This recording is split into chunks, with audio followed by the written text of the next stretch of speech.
There's an old adage that there's only two things in life that are certain: death and taxes. And whilst, yes, I think taxes are complete and utter bullshit, death is absolutely going to come one day for us all. But that doesn't mean that you have to make the Reaper's job an easy one. This week's initiate to the Carnage Collective is the Murder Trust and the Rasputin of the Bronx, Iron Mike Malloy.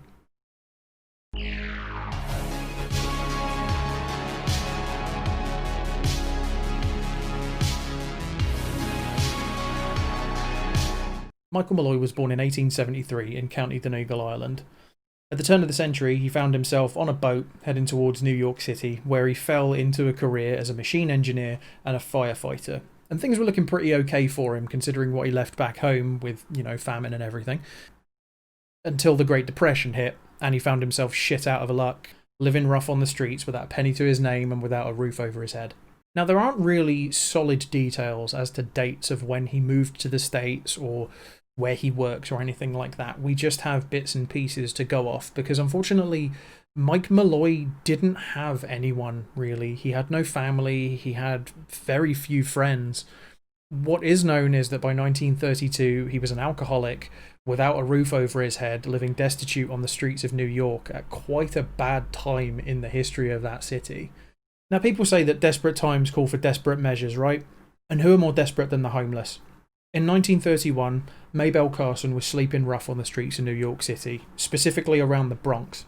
And in the Bronx, there was a Prohibition speakeasy called the Mermaid. It was run by a real scumbag called Tony Marino. Now, Tony had noticed Maybelle about the bits, and he was perfectly happy to take advantage of the fact that nobody would ever notice that this woman had gone missing. In the winter of 1931, Tony offered a friendly hand to Maybelle in the form of shelter, allowing her to stay at his apartment free of charge, and somewhere to drink, his speakeasy, again, free of charge. Now, all he asked for in return was that she sign a life insurance policy naming him as the sole beneficiary. Because she was desperate, she gladly accepted this offer. In a shocking twist I bet you never saw coming, she died shortly after. The official death statement and paperwork said that she died of bronchial pneumonia, so the insurance company paid out, and Tony quickly pocketed that payout. What actually happened was, though, he got her pissed up in his speakeasy, stripped her naked, doused her in cold water, chucked her on a bed that was also pissing wet, and left her right next to an open window.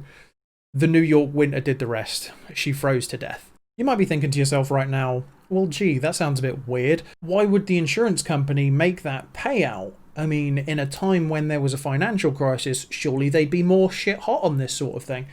And you'd be right. But it turns out that Tony had a buddy who was a bent doctor and former city alderman, Frank Manzala, who would be more than happy to sign legitimate paperwork with an illegitimate cause of death for the low price of $100 dues. $100 dues?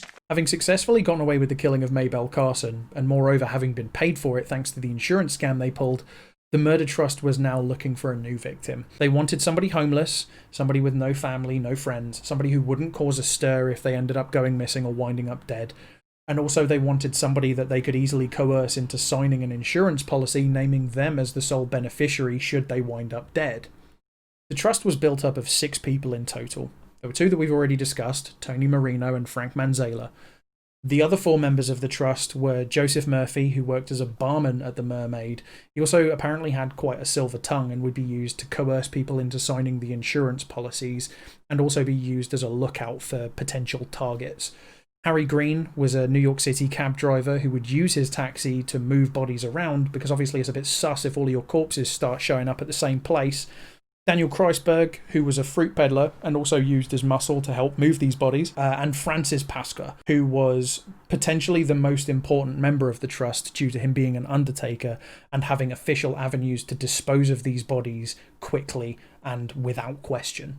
So whenever the trust needed to hide one of their murders as a death by natural causes, all they needed to do was get Frank Manzala to sign a bit of paperwork that said that natural causes is how this person died. They'd then get Francis Pasca to speed along the funeral process and get that body in the ground before anybody even thought to question it or even knew that anything criminal had happened. So Tony Marino and Mike Malloy already knew each other. Malloy had run up a huge line of credit at the Mermaid in years gone by and had absolutely no means of paying this credit off, so Marino had barred him from the establishment because he owed him so much money. But this also meant that Marino knew that Malloy was a prime candidate for this new scheme that he had going on. In Marino's warped mind, nobody would even notice Malloy's death, let alone start investigating it as something suspicious. You see, Prohibition was coming to an end, but actual legitimate booze was still really hard to find, particularly if you were poor. There were still roughly 800 deaths a year in New York City due to alcoholism and the consumption of bathtub booze. Now, this handmade hooch was some pretty nasty stuff. It was made by people who realistically didn't know what they were doing as far as creating something that was fit for human consumption in most instances, and it was mixed with some really nasty stuff like antifreeze, iodine, turpentine, sulfuric acid. In most cases, it was more poison than it was drink.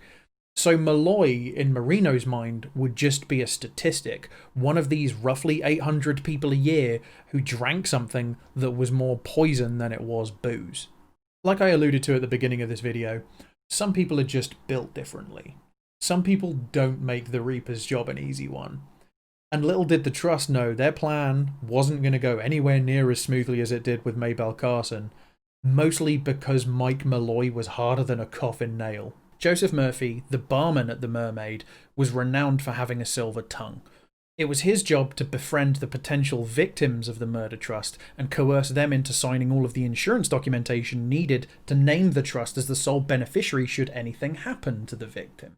A pretty great plan, actually, when you think about it, because they had legitimate means of obtaining this paperwork and of getting rid of the bodies super quickly without anybody looking into it. Now, in order to help this along, Marino extended a handout to Malloy, and having previously cut his line of credit at the Mermaid, basically just said to the guy, hey, come on back, you have unlimited credit, drink as much as you like. Which Malloy gladly took up. He turned up at the Mermaid and got absolutely battered, and as soon as he was, Murphy pounced on him, getting him to sign 3 separate insurance policies to the value of $1,800. Now, these insurance policies weren't signed under the name Malloy. They were instead taken out for and signed by a Nicholas Mallory, who totally didn't exist, by the way, with Joseph posing as his equally non-existent brother, Joseph Mallory. All of these insurance policies also included a double indemnity clause. Now, what this meant was, should Nicholas Mallory die in an accident, the payouts would be doubled. And even though all 3 of these insurance policies were completely fake, and so too was Nicholas Mallory, it didn't really matter because the payouts would be completely real. So would the body of Nicholas Mallory, because Frank Manzala would just doctor the death certificate and all of the information that the insurance policies needed to be convinced that Nicholas Mallory was the person that had died and not Malloy. In November of 1932, with insurance fraudulently obtained, the Trust now needed to decide how best to get rid of Malloy. Now, you might be thinking to yourself, well, okay, easy, put a bullet in the guy, weight him and chuck him in the river, just get rid of the dude as quickly as possible to pocket the payout. Well, yeah, but no. You see, in the 1930s, much like today, insurance fraud carried with it a slap on the wrist as far as punishment goes if you compare it to murder in the first degree, which in the 30s carried the death penalty.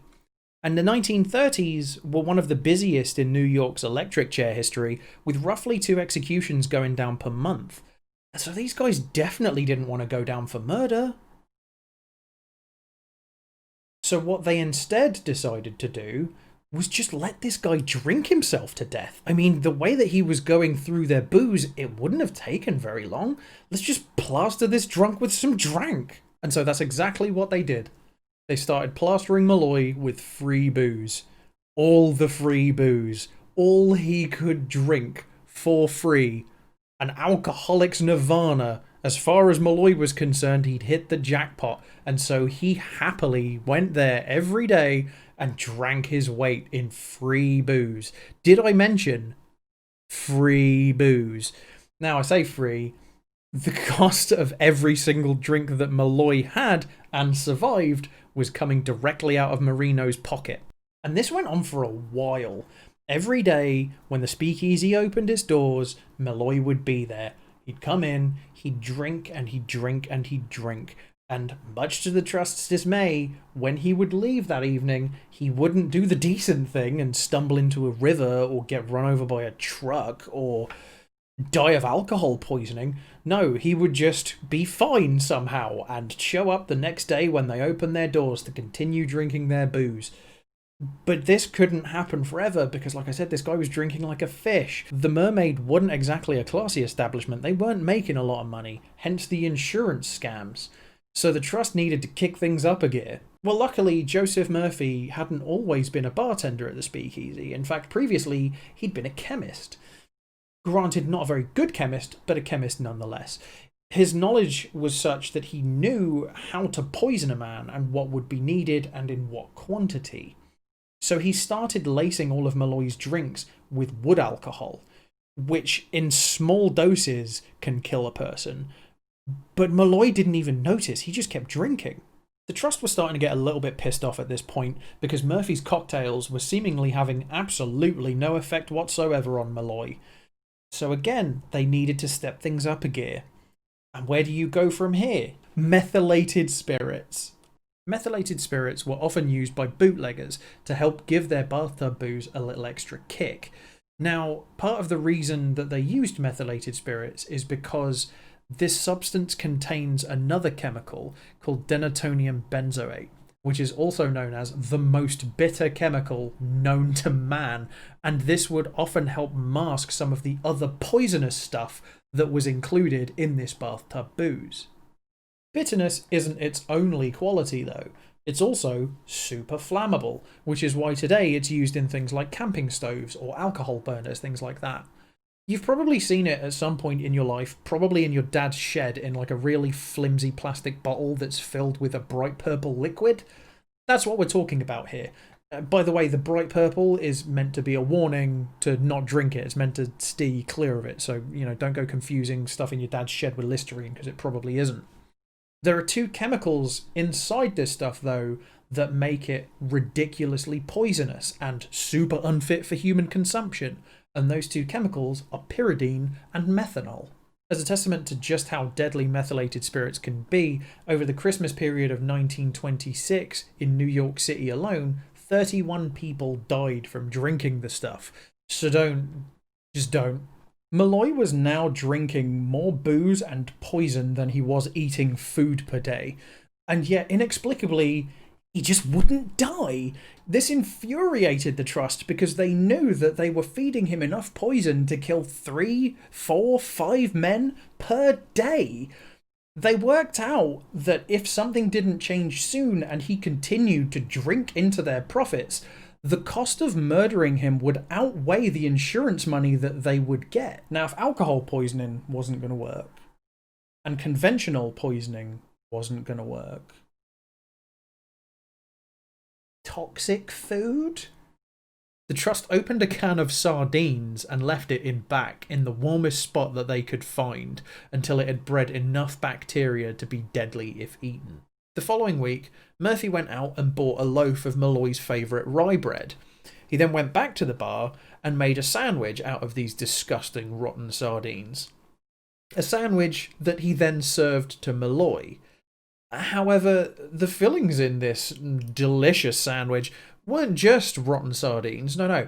The Trust were getting so impatient that for good measure, they added a large helping of shattered glass, enough rat poison to kill 3 fully grown men, and shards of metal.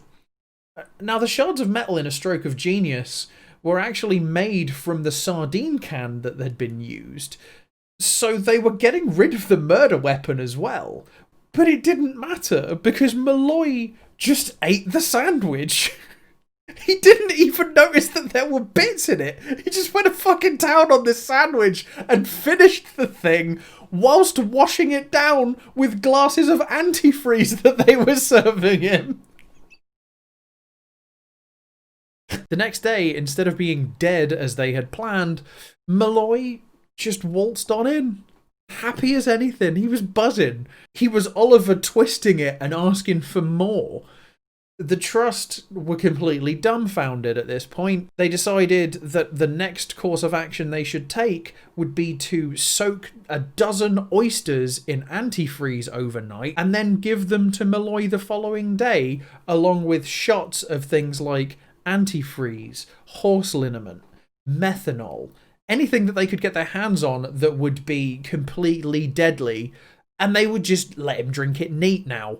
They wouldn't even bother watering it down with alcohol, and it did nothing. He ate all of these oysters and drank all of these drinks and fucked off into the night and then came back the next day ready for more.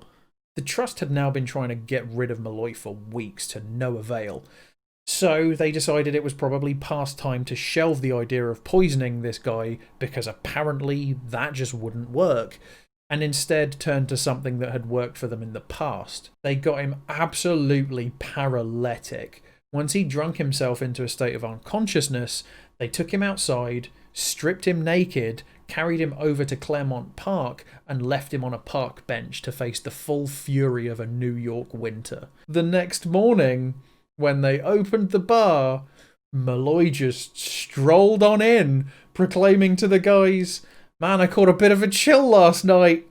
He then sat down and cracked on with a day's heavy drinking. The Trust was now running out of ideas, so they turned to somebody who was outside of their circle, a local thug and alleged hitman, I say alleged because it was never proven, Tony Bastone. Now, Tony's idea was, after having read all of the insurance stuff and reading about the double indemnity clause, that Malloy should die in an accident, like a hit and run, for example. Enter Harry Green, like I mentioned earlier, New York City cab driver. It was time for him to step up to the plate. So one evening, the Trust got Malloy sufficiently drunk, slipped an ID card for Nicholas Malloy into his coat pocket, and sent him on his merry way. They put the card in his pocket so they could find out which hospital he was later taken to, or, hopefully, which morgue he ended up in. Green was waiting in his taxi down Baychester Avenue, and as soon as he saw Malloy, he gunned it, smacking straight into Malloy, who was so pissed up he never knew what hit him. The day after the hit and run, the Trust started searching hospitals to try and find where Nicholas Malloy had been taken. But there are a lot of hospitals in New York City, and this was the 30s, so it was going to take a little bit longer for them to find him. They all had day jobs and all of that stuff, so it was going to take a while. 3 weeks go by, and then the door to the speakeasy opens, and there in the doorway is Malloy, looking better than any of them have ever seen him, because while he was in hospital, he wasn't being plastered with poison and shite booze. In fact, he was livid about the fact that they were only giving him food and milk and cocoa instead of hard liquor. He sat down at the bar and started to rectify that problem at the Trust's expense. Sadly, though, the Trust have now completely run out of patience. It's been months that they've been trying to get rid of Malloy to no avail, and they're just becoming desperate at this point. They've decided to completely drop any kind of subtlety that they previously had and go in for the kill. Joseph Murphy rents out a room for the night, and Daniel Kreisberg approaches Malloy and says, "Hey man, you want to come drink this new kind of booze I got? It's like nothing you've ever had before. It's the shit." Malloy, being the pisshead that he is, says, "Hell yeah, bro, let's go do that. Let's go drink that drank." So the two of them turn up at the rented room, and Malloy gets blind drunk. Murphy then turns up, and Murphy and Kreisberg hold Malloy down, stuff a gas pipe in his mouth, and allow him to die of carbon monoxide poisoning. Malloy's finally dead. Malloy's dead now. I was rooting for him.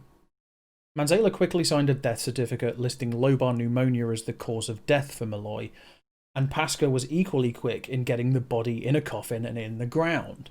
There's a really big mistake that was made here, because if Pascoe had taken just a little bit more time and embalmed the body, or indeed just cremated it to get rid of any evidence properly, This all wouldn't have come tumbling down later on, because a telltale sign of carbon monoxide poisoning is that the victim's body turns cherry red. Like, real red. With Malloy now 6 feet under, Marino got his insurance payout. A measly $2,000, by the way. He split this between the rest of the trust, giving everybody else a really small cut. This would prove to be the trust's undoing, because after a very short period of time, a couple of the trust's members started airing their grievances about this, specifically Green and Bastogne. Unknown to the trust, though, Green and Bastogne's grumblings had fallen into the wrong ears. Those ears belonged to District Attorney Edward Foley. Now, this guy had heard rumours about a murder insurance scam that was going on in the Bronx and decided it was time to investigate. It took the DA and his team of investigators no time at all to find the room in which Malloy was killed. Thanks in no small part to the fact that the trust was awful at covering their tracks. Also, Green and Bastogne were airing their dirty laundry all over town. But as well as this, Mike, when he was alive, hadn't been quiet about the fact that he was getting all of this free booze from the mermaid. So the rumours that were going around town pointed the DA in the direction of these guys. So they already kind of had their suspicions. Once they found the room, they realised that the name that the room was taken out under was Nicholas Malloy, a Nicholas Malloy who had recently died of lumbar pneumonia. The DA exhumed the body of Nicholas Malloy and had it taken in for autopsy by somebody that he trusted. The autopsy quickly revealed that actually pneumonia definitely wasn't the cause of death, and it was in fact carbon monoxide poisoning. Now, Pasca's hasty burial was so incompetent he didn't even empty the pockets of Malloy. And what do we think Malloy kept in his pockets? An ID card. And so the DA also knew that Nicholas Malloy didn't exist, and in fact this body belonged to Mike Malloy. So the DA knew that Pasca had botched the burial. He knew that the death certificate was a forgery, and so Manzala was in trouble. He also knew that Marino had cashed in a life insurance policy on the fictional Nicholas Malloy, so he had all three of them arrested and brought in for questioning. All three of them immediately turned on the rest of the trust. With everyone having grassed each other up, and with there having been sufficient evidence to proceed to trial, the trial was pretty short, and justice was, for the most part, quite swift. Manzala got off pretty easy. He didn't even have to serve any jail time. He was held as an accessory after the fact and just had to pay $10,000 in bail. Green served 13 years behind bars for his part in the crimes against Malloy. Everyone else, though, was charged with first-degree murder. So Marino, Kreisberg, Pasca, and Murphy were all sentenced to death. And so finally, the story comes to an end.